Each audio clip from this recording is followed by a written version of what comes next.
یا ابن آدم، اے آدم کے بیٹے، اللہ کیا کہنا چاہتا ہے، کیا بتانا چاہتا ہے؟ آسمان سے آواز آتی ہے تفرغ لعبادتی، تو اپنے آپ کو میری بندگی کے لیے، میری عبادت کے لیے فارغ رکھ۔ اللہ کیا ہوگا؟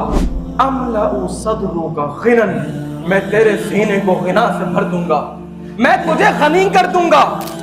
وَإِلَّا تَفْعَلْ، اور اگر تو نے ایسا نہ کیا، ملأت یدیک شغلا، میں تجھے اتنا کام دوں گا۔ شغل بولتے ہیں کام کو، میں تجھے اتنے کام دوں گا، اتنی میٹنگز ہوں گی، اتنی ڈیلز ہوں گی، لیکن وہ سب بیکار۔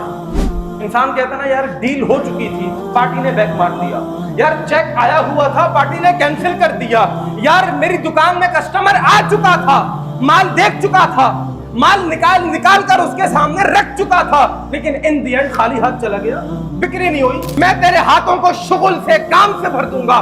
وَلَمَّ سُدَّ فَقْرَكَ، تیری غریبی اور تیری فقیری تجھ سے دور نہیں ہوگی۔ کیا کرنا ہے؟ مسجد سے جب آواز آ جائے اللہ اکبر اللہ